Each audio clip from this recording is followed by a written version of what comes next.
الحمد لله نحمده ونستعينه ونستغفره ونؤمن به ونتوكل عليه ونعوذ بالله من شرور أنفسنا ومن سيئات أعمالنا من يهده الله فلا مضل له ومن يضلله فلا هادي له ونشهد أن لا إله إلا الله وحده لا شريك له ونشهد أن سيدنا ومولانا محمدا عبده ورسوله أرسله الله إلى الناس كافة بشيرا ونذيرا وداعيا إلى الله بإذنه وسراجا منيرا أما بعد فأعوذ بالله من الشيطان الرجيم بسم الله الرحمن الرحيم أقم الصلاة لدلوك الشمس إلى غسق الليل وقرآن الفجر إن قرآن الفجر كان مشهودا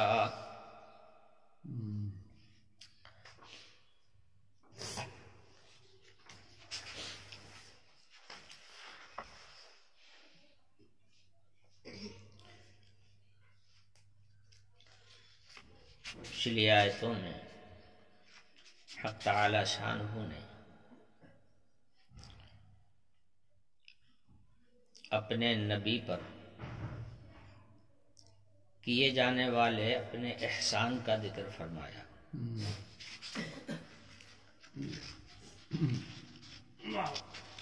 یوں تو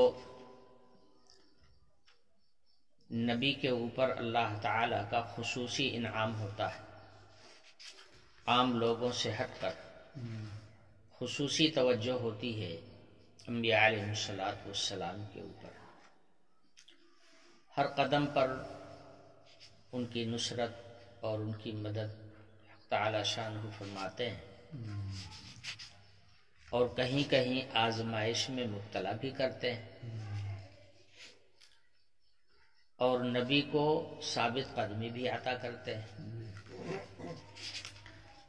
تو دو مواقع کا ذکر فرمایا۔ ایک تو وہ موقع تھا جب قریش مکہ کے سرداروں نے آپ کو کچھ اپنے عقائد کی طرف عملی طور پر جھکانے کی کوشش کیا تھا، اور آپ کے دل میں اس کی کچھ اہمیت بھی اس لیے پیدا ہو گئی تھی کہ زبردست اختلاف اور انتشار آپس میں پیدا ہو چکا تھا۔ تو حضور کی بھی خواہش یہ ہوئی کہ بھئی یہ آپس کا جھگڑا اگر ٹھنڈا ہو جائے تو زیادہ بہتر ہے۔ تو ایک تو وہ موقع تھا، اور دوسرا موقع تو اس موقع پر بھی حق تعالی شانہ نے اپنے نبی کی تائید فرمائی اور اپنے نبی کی مدد فرمائی۔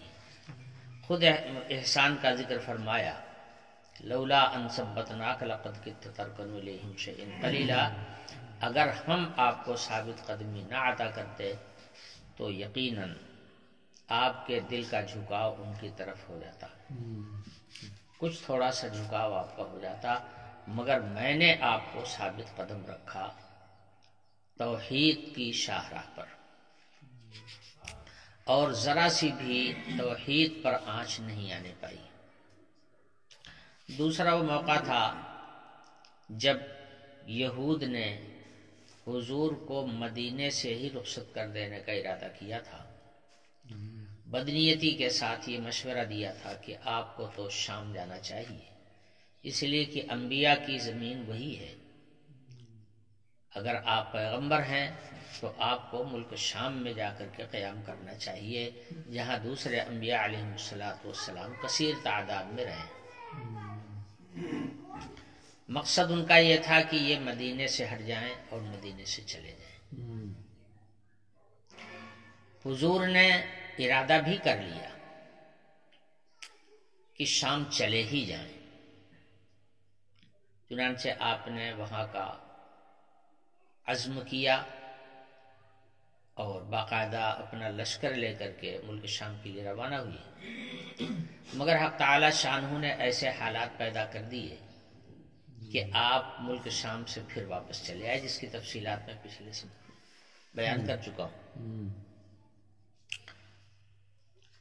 تو اس موقع پر بھی مدینہ، جس کو آپ کی ہجرت گاہ بتایا گیا تھا، پچھلی کتابوں میں کہا گیا تھا کہ مہاجر ہو طیبہ، کہ ان کی ہجرت گاہ جو ہے وہ طیبہ ہوگی۔ ظاہر ہے کہ اگر آپ یہاں سے ہجرت کر کے شام پہنچ جاتے تو پھر ہجرت گاہ طیبہ کہاں رہ جاتی؟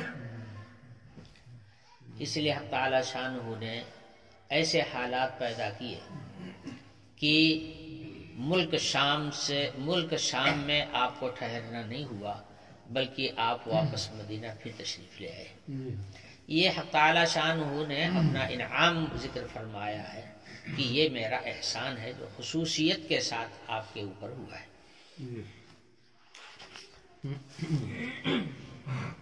میں نے عرض کیا کہ انبیاء علیہ السلام کے اوپر حق تعالی شانہ کی خاص رحمت رہتی ہے۔ وجہ اس کی یہ ہے کہ انہیں قرب خداوندی حاصل ہوتا ہے دوسروں کے مقابلے میں سب سے زیادہ۔ اور لوگوں کو بھی قرب حاصل ہوتا ہے جو لوگ اللہ کی طرف متوجہ ہوتے ہیں اور اللہ سے لو لگاتے ہیں، اور اللہ کی پہچان انہیں حاصل ہو جاتی ہے تو قرب ان لوگوں کو بھی ملتا ہے۔ مگر انبیاء علیہ السلام تو مرکزی حیثیت رکھتے ہیں۔ انبیاء علیہ السلام تو اس کا سرچشمہ ہے۔ دنیا کو ہدایت ملتی ہے انبیاء علیہ السلام کے ذریعے سے۔ تو انبیاء علیہ السلام تو اللہ کے بندوں کو اللہ سے جوڑنے کے لیے آئے ہی ہیں۔ اس لیے انبیاء علیہ السلام کا جو خود مرتبہ ہے وہ انتہائی قرب کا ہے۔ حق تعالی شانہ سے انتہائی قرب حاصل ہوتا ہے۔ تو جتنا زیادہ اللہ سے قرب حاصل ہوگا اتنا ہی اللہ کی رحمتیں متوجہ ہوتی ہیں۔ اللہ کی نصرت اور مدد آدمی کی طرف متوجہ ہوتی ہے قرب کے حساب سے۔ جتنا قرب حاصل ہوگا اتنا ہی حق تعالی شانہ کی رحمت متوجہ ہوگی۔ تو انبیاء علیہ السلام کو انتہائی قرب حاصل ہوتا ہے اللہ تعالیٰ کا، اس لیے ان کے اوپر خصوصی رحمتیں ہوتی ہیں۔ اب ایک عام ضابطہ بیان فرمایا گیا، تو یہ تو انبیاء کا مرتبہ ہے بھائی، اور انبیاء علیہ السلام کو جو قرب حاصل ہوتا ہے ڈائریکٹ ہوتا ہے۔ اس میں نہ کسی عبادت کا دخل ہے، نہ کسی عمل کا دخل ہے، کسی چیز کا نہیں ہے۔ یہ تو انتخاب ہے، اللہ پاک کے یہاں سے ہو جاتا ہے۔ جس کو اللہ تعالیٰ نبی بنانا چاہتے ہیں بنا دیتے ہیں، جس کو رسول بنانا چاہتے ہیں بنا دیتے ہیں۔ یہ انتخاب تو حق تعالی شانہ خود فرماتے ہیں۔ اس میں کسی کے عمل کا اور کسی کی عبادت وغیرہ کا، عبادت کا، ریاضت کا کوئی دخل نہیں ہوتا۔ مگر چونکہ قرب خداوندی کا ذکر فرمایا گیا پچھلی آیتوں میں، اس آیت میں ایک ایسا عمل بتایا جا رہا ہے کہ جو آدمی بھی ایمان لے آئے اور ایمان لانے کے بعد اس کی پابندی کرے تو یہ ذریعہ ہے قرب خداوندی حاصل کرنے کا۔ عام مسلمان، عام مومن بھی اللہ کا قرب حاصل کر سکتا ہے، اور جب اللہ کا قرب حاصل ہو جائے گا تو مورد رحمت بن جائے گا، وہ بھی مورد رحمت بن جائے گا۔ اللہ تعالیٰ کی نعمتیں، اللہ تعالیٰ کی رحمتیں اور اللہ تعالیٰ کے احسانات اس کی طرف بھی متوجہ ہوں گے۔ گور نبی تو نہیں ہوگا، وہ نبی تو نہیں ہوگا، عام مومن ہوگا، مگر عام مومن جو ہیں ان کو بھی تو ایک درجے کا قرب حاصل ہوتا ہے، اللہ تعالیٰ کے قریبی ہوتے ہیں۔ بھئی اللہ کا قرب ہوتا ہے، اسی وجہ سے تو اللہ تعالیٰ ان کے اوپر انعام فرمائے گی کہ ان کو جنت دیں گے، اور جنہیں اللہ کا قرب حاصل نہیں ہے، اللہ سے دور ہیں، وہ جنت سے محروم رہیں گے۔ تو قرب تو اہل ایمان کو بھی حاصل ہے، مگر اس قرب کو اگر چاہیں تو ایک ایسا عمل بتایا جا رہا ہے کہ اگر چاہیں تو اپنے قرب کو بڑھا سکتے ہیں۔ اس عمل کو کر کے اپنا قرب خداوندی بڑھا سکتے ہیں، اس میں اپنے اس ملکہ میں اضافہ کر سکتے ہیں۔ اس کا ایک راستہ ہے، وہ کون سا عمل ہے اس کو اس آیت میں بیان فرمایا جا رہا ہے۔ آپ حضرات نے بارہا سنا ہوگا کہ اصل تو ایمان ہے، اور ایمان کے بعد جب اعمال کا دائرہ آتا ہے تو اعمال میں سب سے افضل عبادت نماز ہے۔ وجہ اس کی یہ ہے کہ بندہ جب اللہ اکبر تکبیر تحریمہ کہہ کر کے ہاتھ باندھتا ہے تو اس وقت میں دنیا کی ہر چیز سے وہ بے پرواہ ہو جاتا ہے، ہر چیز کو چھوڑ کر رب العالمین کی طرف یکسو ہو جاتا ہے، اپنے دل کو ڈائریکٹ اللہ تعالی سے وابستہ کرتا ہے۔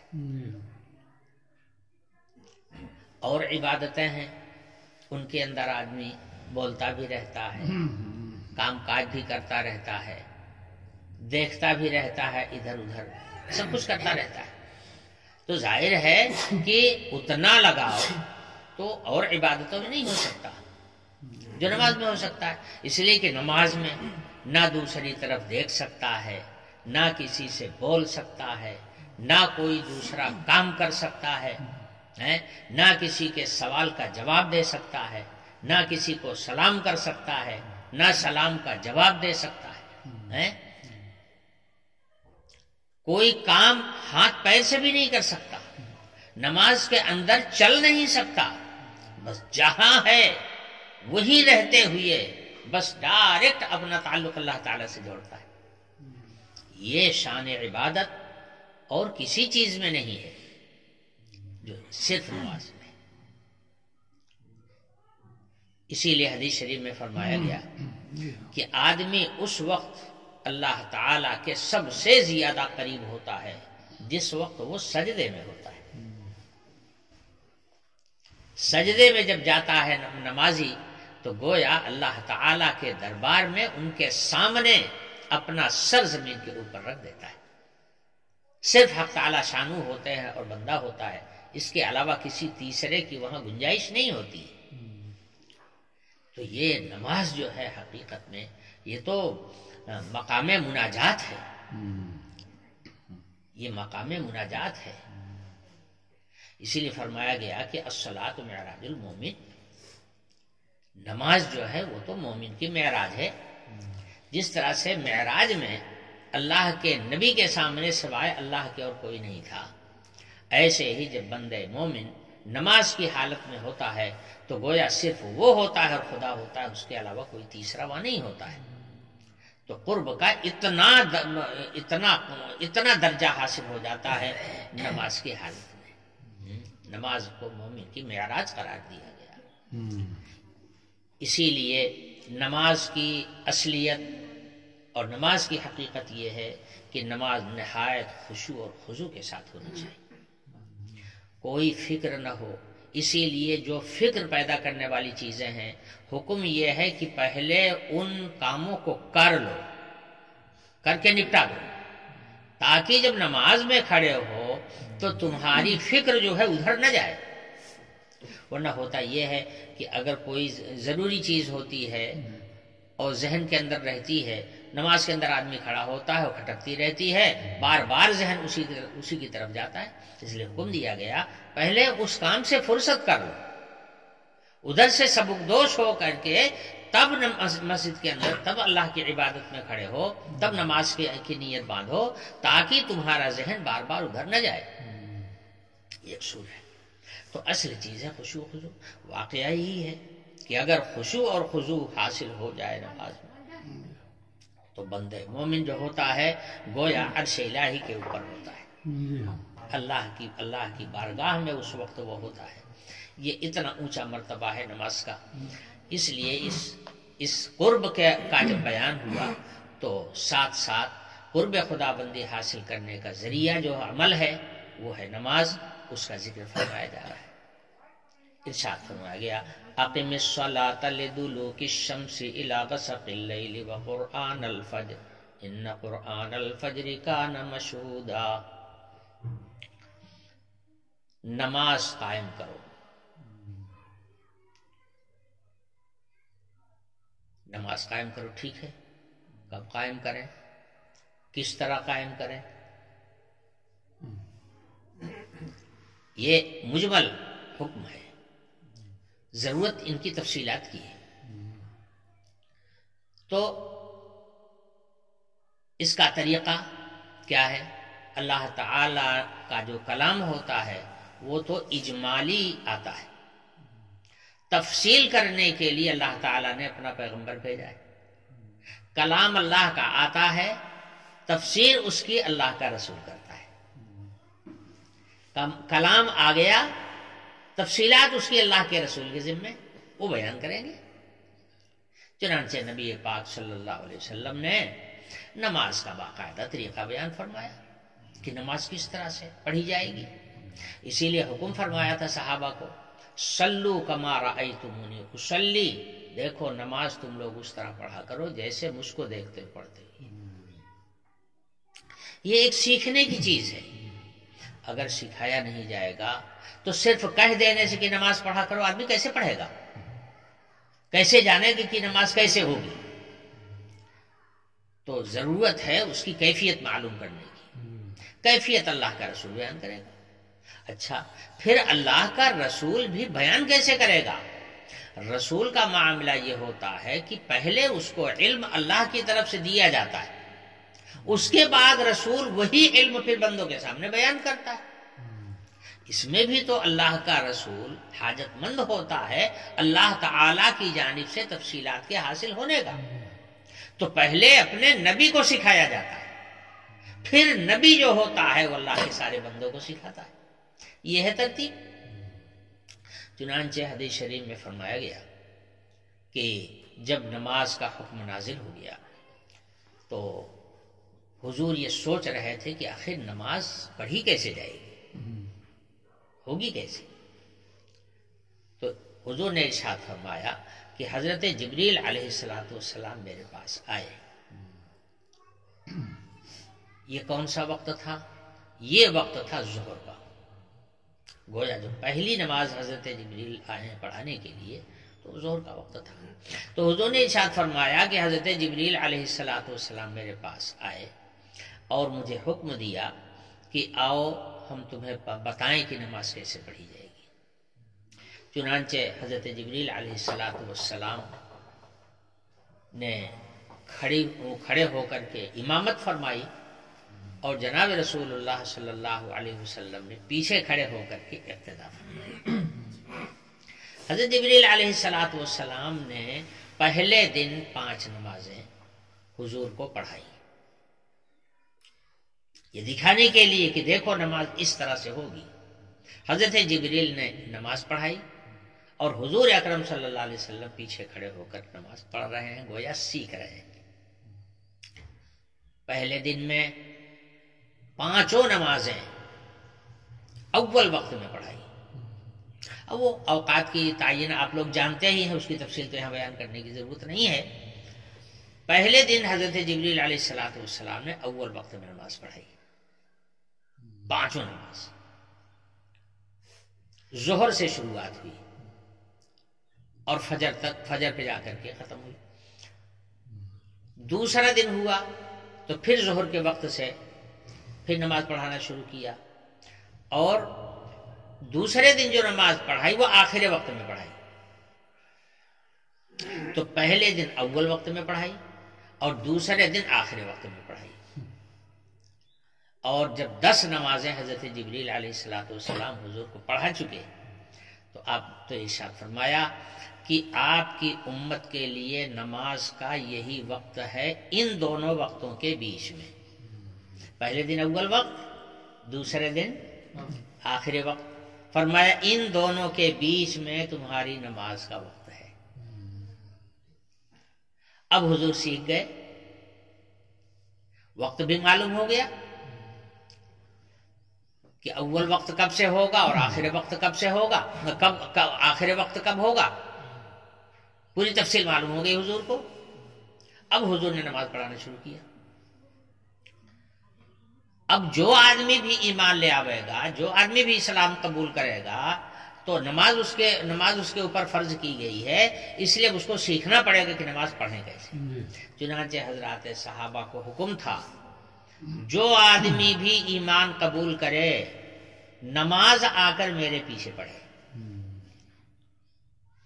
نماز اپنی مرضی سے نہیں ہوگی، نماز اس طرح ہوگی جیسے میں پڑھتا ہوں، اور تم جانو گے کیسے؟ جب آ کر کے دیکھو گے، شامل ہوگے، تب جانو گے نا، اور اگر تم شامل نہیں ہوگے تو جانو گے کیسے؟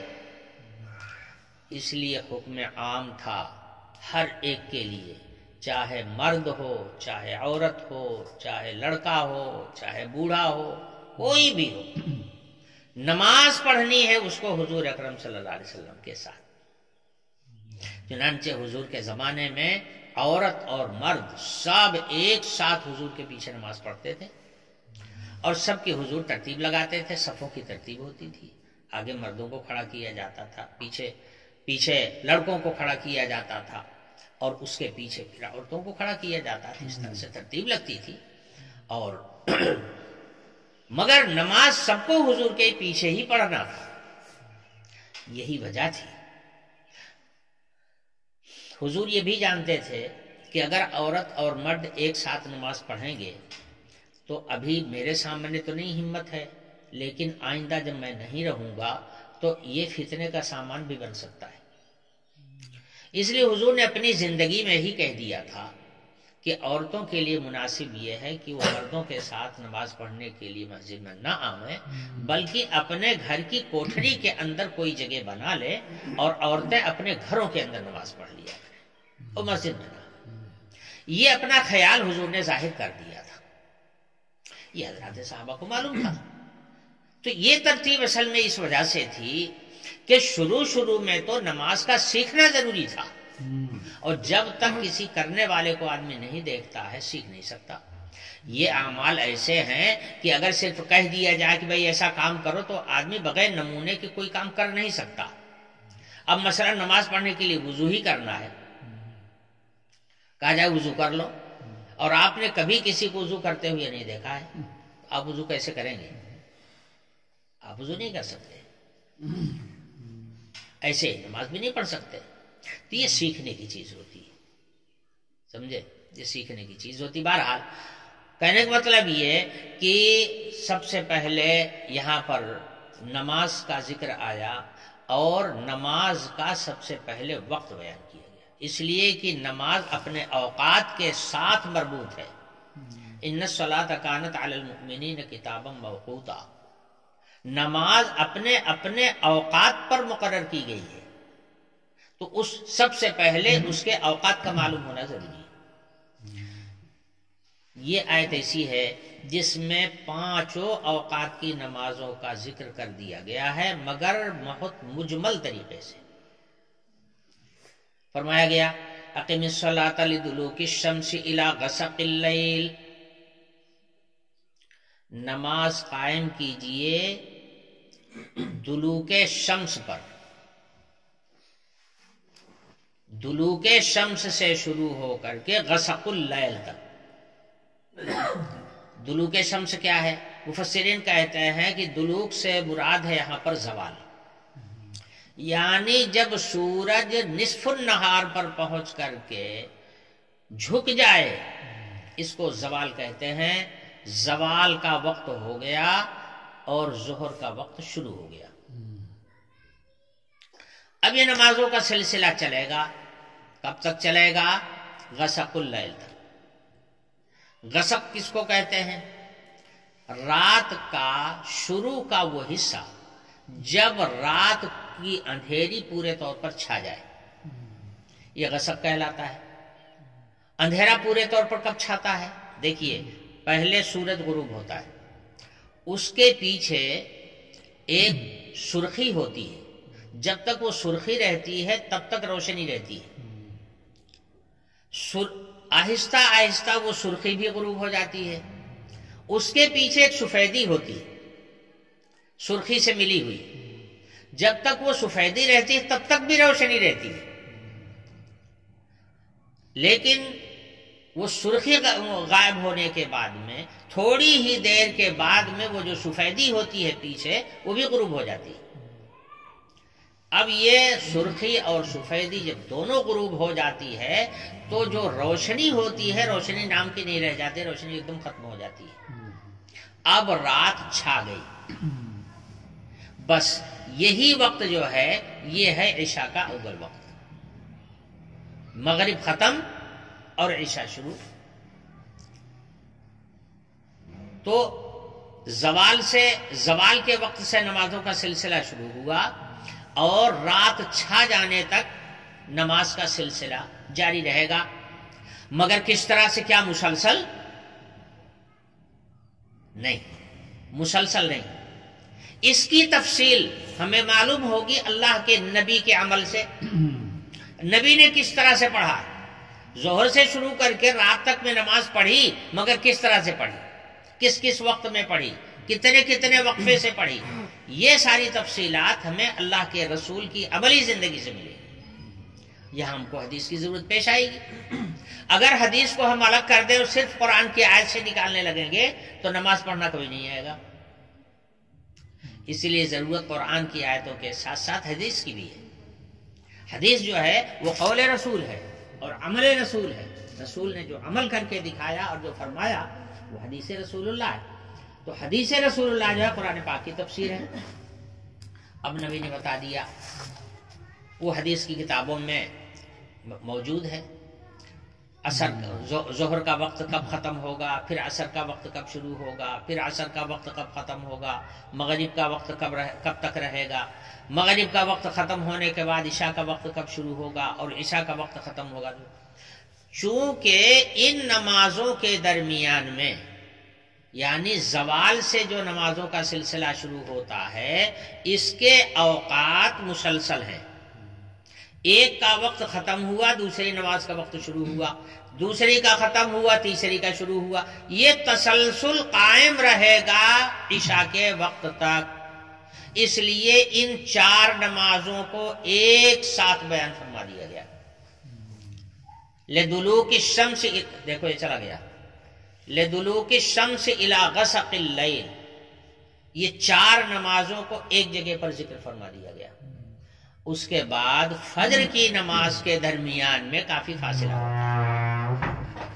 اس لیے کہ حدیث شریف میں فرمایا گیا کہ حضور نے پہلے دن جو عشاء کی نماز حضرت جبریل کے پیچھے پڑھی تھی، تو پہلے دن حضرت جبریل علیہ السلام نے عشاء کی نماز اول وقت میں پڑھائی تھی. دوسرے دن حضرت جبریل نے جو حضور کو عشاء کی نماز پڑھائی ہے، تو ایک روایت یہ ہے کہ آدھی رات پہ پڑھائی تھی، اور ایک روایت ہے کہ ثلث اللیل کے آخر میں پڑھائی تھی، یعنی تہائی حصہ رات کا گزر گیا تھا تب پڑھائی تھی، اور ایک روایت میں ہے کہ آدھی رات پہ پڑھائی تھی. اس لیے متفق علیہ ہے کہ عشاء کا وقت آدھی رات تک باقاعدہ رہتا ہے، اس میں کوئی کراہت نہیں. لیکن آدھی رات کے بعد میں اب کراہت آ جاتی ہے، سمجھے؟ اس لیے کوشش ہی کر لینا چاہیے کہ اس کے اندر میں عشاء پڑھ لے. لیکن اگر کسی کو موقع نہ ملا ہو یہاں تک پڑھنے کا، تو پھر وہ فجر کی اذان کے پہلے تک پڑھ سکتا ہے، نماز اس کی ہو جائے گی. نماز ہونا الگ چیز ہے، مگر مستحب وقت جو ہے وہ یہی ہے، آدھی رات تک. تو چونکہ یہ مسلسل یہ نمازیں ہیں، ایک کے بعد دوسری، دوسری کے بعد تیسری آ رہی ہے، اس لیے اس کو بیان فرما دیا ایک جگہ پر. اب اس کے بعد غیبوبت ہو رہی ہے رات کی. آدھی رات کے بعد کا جو وقت ہے وہ آرام کا وقت ہے، وہ نماز کا وقت نہیں ہے. نماز ہے بھی تو وہ تہجد ہے، اس کا اب ذکر آگے اسی آیت کے بعد آگے آ رہا ہے، اس کو وہاں پر بیان کروں گا. لیکن اب غیب ہو گیا، اب فجر میں تھوڑا سا تاخیر ہے، اور آرام بھی ضروری ہے، آرام بھی کرنا ہے. اس لیے فجر کے وقت کو الگ بیان کیا. وقرآن الفجر، قرآن سے مراد یہاں پر ہے نماز فجر، سمجھے؟ نماز قرآن بول کر کے نماز مراد لی گئی. کیوں؟ وجہ اس کی یہ ہے کہ نماز کے اندر قرآن کی تلاوت یہ بہت اہم جز ہے، بہت اہم، اور خاص طور سے فجر کی نماز میں تو تلاوت بالکل اصل معلوم ہوتی ہے. اس لیے کہ فجر کی نماز میں شروع سے دستور رہا ہے کہ لمبی رکعت پڑھی جاتی ہے، لمبی قرات کی جاتی ہے. وہاں حرم شریف میں نے دیکھا کہ وہاں تو کئی رکوع پڑھا جاتا ہے فجر کی نماز میں، کئی رکوع. اور وہ طوال مفصل کی جو روایت چلی آ رہی ہے وہ اپنی جگہ پر ہی ہے۔ فجر کی نماز میں قرآن کی تلاوت اصل ہے۔ حضور اکرم صلی اللہ علیہ وسلم بڑی لمبی قراءت کرتے تھے فجر کی نماز میں۔ حضور کے زمانے میں، صحابہ کے زمانے میں فجر کے اول وقت میں نماز شروع کی جاتی تھی اور آخر وقت تک قراءت ہوتی رہتی تھی، نماز ختم ہوتے ہوتے آخری وقت ہو جاتا تھا۔ تو چونکہ اس میں قرآن کا پڑھنا مطلوب ہے فجر کی نماز میں، یہ بالکل سکون کا وقت بھی ہوتا ہے، سناٹے کا وقت بھی ہوتا ہے، اور آدمی کے دل میں خشوع اور خضوع بھی بھرپور رہتا ہے، کوئی کام کاج کی الجھن نہیں ہوتی۔ اور نمازوں میں تو ہے کہ آدمی کو اپنی ضروریات ہوتی ہیں، اس میں الجھن، مگر فجر کی نماز کا وقت ایک دم سکون کا وقت ہوتا ہے، اس میں قرآن زیادہ پڑھنا چاہیے۔ اس لیے لفظ قرآن کا ذکر فرمایا، بولا گیا قرآن اور مراد لی گئی ہے نماز۔ تو فجر کی نماز جو ہے وہ قرآن الفجر۔ اب فجر کب ہوگی؟ حضور اکرم صلی اللہ علیہ وسلم کو حضرت جبریل سکھا گئے ہیں، اول وقت میں پہلے دن اول وقت میں پڑھایا، دوسرے دن آخر وقت میں پڑھایا۔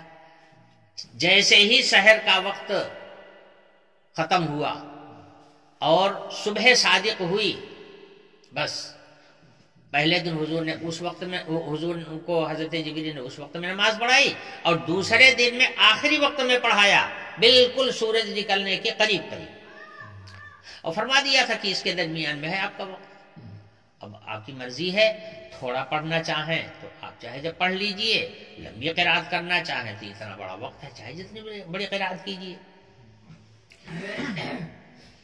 ایک فضیلت کی بات یہاں پر یہ بیان فرمائی گئی، ان قرآن الفجر کان مشہودا، فجر کی نماز جو ہے یہ مشہود ہے۔ مشہود ہے یہ شہادت سے، شہادت کے معنی آتے ہیں گواہی کے۔ مشہود جس کی گواہی دی گئی ہو۔ گواہی کے لیے شرط یہ ہے کہ آدمی گواہی اسی چیز کی دے سکتا ہے جو اگر دیکھنے کی چیز ہے تو اپنی آنکھ سے دیکھا ہو، اور سننے کی چیز ہے تو اپنے کان سے سنا ہو، وہی گواہی دے سکتا ہے۔ اور اگر دیکھا نہیں ہے اپنی آنکھ سے اور اپنے کان سے سنا نہیں ہے تو ایسی چیز کی گواہی معتبر نہیں ہوتی ہے۔ دیکھی جانے والی چیز آپ نے دیکھا نہیں، دوسرے سے سنا ہے، آپ گواہی دیں گے، آپ کی گواہی رد کر دی جائے گی، شرعی اسلامی عدالت میں آپ کی گواہی معتبر نہیں ہوگی۔ تو گواہ کے لیے وہاں پر موجود ہونا، حاضر ہونا شرط ہے۔ یہ نماز جو فجر کی نماز ہے، اس کو فرمایا گیا کہ مشہود ہے۔ کیا مطلب؟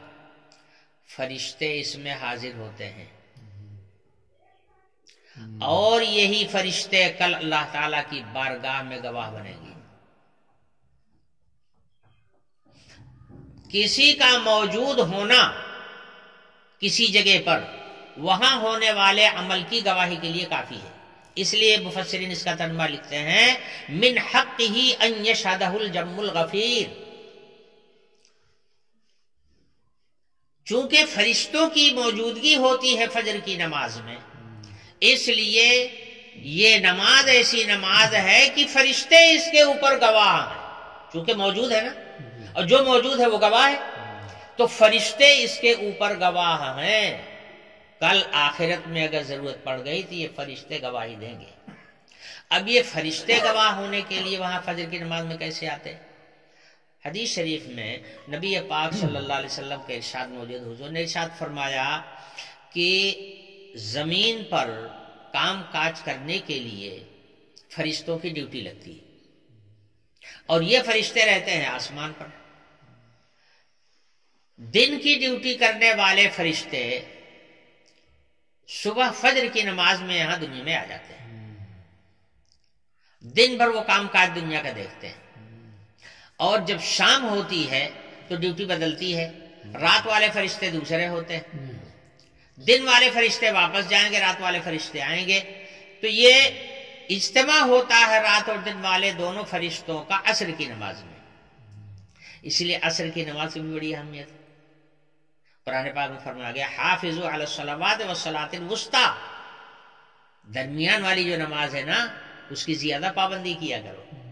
اس لیے کہ جیسے فجر کی نماز مشہود ہے ایسے عصر کی نماز بھی مشہود ہے، اس میں بھی فرشتے ہوتے ہیں۔ تو دن کے فرشتے جنہوں نے دن بھر کام کیا، اب ان کو واپس جانا ہے، اور رات والے فرشتوں کو رات کی ڈیوٹی کے لیے جہاں آنا ہے، ان دونوں کا اجتماع عصر کی نماز میں ہوتا ہے۔ عصر کی نماز سے فرصت ہونے کے بعد میں دن والے فرشتے چلے جاتے ہیں آسمان پر، رات والے فرشتے آ جاتے ہیں۔ اب یہ رات والے فرشتے رات بھر کام کریں گے اور دن والے فرشتے جو ہیں وہ ادھر سے بھیجے جائیں گے، ان دونوں کا اجتماع ہوگا فجر کی نماز میں۔ رات والے فرشتے فجر کی نماز میں شریک ہو کر کے چلے جائیں گے آسمان پر، اور دن والے جو فرشتے ہیں وہ نماز پڑھنے کے بعد میں دنیا میں اپنا پھیل جائیں گے اور دنیا کے کام میں مشغول ہو جائیں گے۔ تو چونکہ فرشتے ان دونوں نمازوں میں شریک ہوتے ہیں، اس لیے خاص طور سے فجر کی نماز کو فرمایا گیا ان قرآن الفجر کان مشہودا۔ اس میں فرشتے حاضر ہوتے ہیں اور گویا فرشتے گواہ ہوتے ہیں ان نمازیوں پر۔ اس لیے مبارک ہیں وہ لوگ جنہیں جماعت کے ساتھ فجر کی نماز پڑھنا نصیب ہو، مبارک ہیں، سعادت مند ہیں وہ لوگ۔ تو اس کی اہمیت کے پیش نظر فرمایا گیا ان قرآن الفجر کان مشہودا۔ یہ اس آیت کے اندر پانچوں نمازوں کا ذکر اجمالی طور پر آ گیا، اور تفصیلات جناب رسول اللہ صلی اللہ علیہ وسلم نے بیان۔ میں نے ایک بات بتائی ہے آپ لوگوں کو کہ چاہے نماز ہو اور چاہے وضو ہو، چاہے غسل ہو، جب تک کوئی آدمی کسی کو کرتے ہوئے نہیں دیکھتا ہے، اس کا علم اس کو پورے طور پر ہو نہیں سکتا۔ اچھا، اس کا علم سیکھنے کے لیے، اس عمل کو صحیح ڈھنگ سے کرنے کے لیے ضروری یہ ہوتا ہے کہ جو اس کے ماہر ہیں ایسے لوگوں سے سیکھنے کی کوشش کی جائے۔ اس لیے کہ اناڑی سے اگر آپ معلوم کریں گے تو خود ہی نہیں جانتا ہے، وہ آپ کو کیا بتائے گا۔ ایک دفعہ حضرت حسن بصری رحمۃ اللہ علیہ مسجد نبوی میں درس دیتے تھے، اور ان کے درس میں بڑا ہجوم ہوتا تھا، ہزاروں لوگ ان کے درس میں شریک ہوتے تھے مسجد نبوی کے اندر، اور دوسرے لوگ جو تھے وہ بھی درس دیا کرتے تھے۔ حضرت علی رضی اللہ عنہ آ گئے اور ان کے درس میں بیٹھ گئے، یہ سننے کے لیے کہ یہ درس میں کیا بیان کرتے ہیں۔ حضرت آئے اور کنارے بیٹھ گئے پیچھے، اب یہ درس دے رہے تھے، یہ ان کو معلوم نہیں تھا کہ حضرت ہیں، یہ اپنے درس میں مشغول رہے، اور ان کا درس ختم ہونے کے قریب ہوا تو حضرت اٹھے اور چل دیے۔ اب جب درس ختم ہوا تو حضرت حسن پوچھنے لگے کہ یہ آدمی جو بعد میں پیچھے آئے تھے، یہ ہیں کون تھے، آپ لوگ پہچانتے ہیں؟ تو کسی نے کہا نہیں ہم تو نہیں پہچانتے، کسی نے کہا نہیں یہ تو امیر المومنین حضرت علی رضی اللہ عنہ۔ ارے کہا غضب ہو گیا، حضرت تشریف لے آئے، تم لوگوں نے بتایا نہیں مجھ کو۔ کہا حضرت آپ تو درس دے رہے تھے، میں کیسے بتا سکتا تھا۔ حضرت نے کہا ارے دیکھو حضرت کدھر گئے، تلاش کرو۔ اب لوگوں نے تلاش کرنا شروع کیا، ادھر ادھر دیکھا، دوڑے چاروں طرف، کہیں پتہ ہی نہیں، کافی دور نکل گئے حضرت۔ انہوں نے کہا میری سواری لاؤ، بھاگے، پیچھا کیا کہ ادھر کوئی گیا ہے، ہاں کچھ لوگ جا رہے ہیں ادھر سے، پیچھے دوڑتے ہوئے چلے گئے۔ اور ایک مقام تھا مقام طبق یا مقام طبق ایسے کچھ لکھا ہے، وہاں پر یہ گئے تو حضرت وہاں پر ٹھہرے ہوئے تھے، وہاں جا کر کے ملے تو فرمایا کہ حضرت گستاخی کی معافی چاہتا ہوں، مجھے نہیں معلوم تھا کہ آپ تشریف لائے ہیں، میں نے آپ کو نہیں پہچانا، اس لیے میں معافی مانگنے کے لیے حاضر ہوا ہوں، معاف فرما دیں۔ کہتے کہ اس میں کیا بات تھی، مجھے تو کوئی ناگواری نہیں ہے کہ تم نہیں ملے۔ کہا حضرت میں اس لیے آیا ہوں کہ آپ نے حضور اکرم صلی اللہ علیہ وسلم کو وضو کرتے ہوئے خود دیکھا ہے، میں یہ چاہتا ہوں کہ آپ مجھے وہی وضو کر کے دکھا دیں جو آپ نے حضور کو کرتے ہوئے دیکھا ہے۔ حضرت حسن معمولی آدمی تھے. ایک دفعہ بہت سے لوگوں کے بیانات کوفہ کی مسجد میں ہو رہے تھے. حضرت علی رضی اللہ عنہ آ گئے, سب کا بیان بند کرا دیا, کہا کوئی نہیں بیان کرے گا مگر حضرت حسن بصری کا درس فرمایا, ان کا درس جاری رہے گا, یہ بیان کریں گے. یہ جو بیان کرتے ہیں مستند بات بیان کرتے ہیں, اور لوگ جو ہیں وہ مستند بات نہیں بیان کرتے ہیں. سب کا درس بند کروا دیا حضرت حسن کا جاری. تو اتنے بڑے عالم تھے, اور پیدا کہاں کے ہیں؟ حضور کے گھرانے میں ان کی پیدائش ہوئی. معمولی درجے کے عالم نہیں ہے حضرت حسن بصری رحمۃ اللہ علیہ. لیکن جب حضرت علی رضی اللہ عنہ کو پایا تو سب سے پہلے انہوں نے پوچھا کہ حضرت مجھے وضو کر کے دکھا دیجئے, جیسے حضور اکرم صلی اللہ علیہ وسلم کو آپ نے وضو کرتے ہوئے دیکھا ہے وہ وضو ہم کو سکھا دیجیے. تو حضرت نے اسی وقت ایک طباق منگوایا, اور منگوا کر کے حضرت نے وضو کر کے ان کو دکھایا. تو کیا وضو نہیں کرتے تھے کیا اب تک؟ وضو ہمیشہ کرتے رہے, مگر چاہتے یہ تھے کہ اس طرح میں وضو جان لوں جیسے رسول اللہ صلی اللہ علیہ وسلم کا وضو تھا. تو یہ ہے اہمیت بھائی. اب لوگ جو اس کا ماہر ہے, جو عالم ہے, اور جو حدیث کا اور قرآن کا سلیقہ رکھنے والا ہے, اس کی طرف جاتے نہیں, کہتے ہیں یہ ان کو سکھا رہے ہیں, وہ ان کو سکھا رہے ہیں. جاہل کو سکھا رہا ہے, کیا سکھائے گا وہ؟ سیکھنے کے لیے بھائی معتبر اور مستند جگہ ہونی چاہیے, مستند آدمی ہونا چاہیے جس سے سیکھا جاتا ہے. ہر ایک سے نہیں سیکھا جاتا. یہی وجہ ہے کہ لوگ نماز بھی الگ ٹپ پڑھتے ہیں, وضو بھی الگ ٹپ کرتے ہیں, غسل بھی الگ ٹپ کرتے ہیں, نہ مسئلے کا پتہ ہے اور نہ عمل ہی ڈھنگ کا ہے. بے ڈھنگے طریقے سے وضو ہو رہا ہے, بے ڈھنگے طریقے کی نماز ہو رہی. وجہ اس کی یہی ہے کہ یہ سیکھنے کی چیز ہوتی ہے, سیکھنا چاہتے نہیں. جو لوگوں کو کرتے دیکھ لیا بھی کرنے لگے. صحیح طریقہ یہ دیکھیے, اللہ کے رسول کو بھی بتایا جا سکتا تھا ایسے کر لو, ایسے کر لو, ایسے کر لو. نہیں, حضرت جبریل مستقل طور پر بھیجے گئے کہ جا کے کر کے دکھاؤ جس کو اپنی آنکھ سے دیکھیں. اسی لیے حضور نے فرمایا تھا کہ بھائی نماز اس طرح سے پڑھا کرو جیسے مجھ کو پڑھتے ہوئے دیکھتے ہو.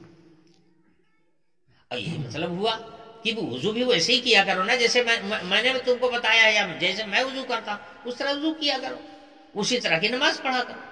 یہی ہے طریقہ. تو بہرحال اس آیت میں 5 نمازوں کا ذکر آ گیا. اللہ تعالی ہم کو, آپ کو سب کو سیکھنے کی, صحیح ڈھنگ سے عمل کرنے کی توفیق نصیب فرمائے. وآخر دعوانا الحمدللہ.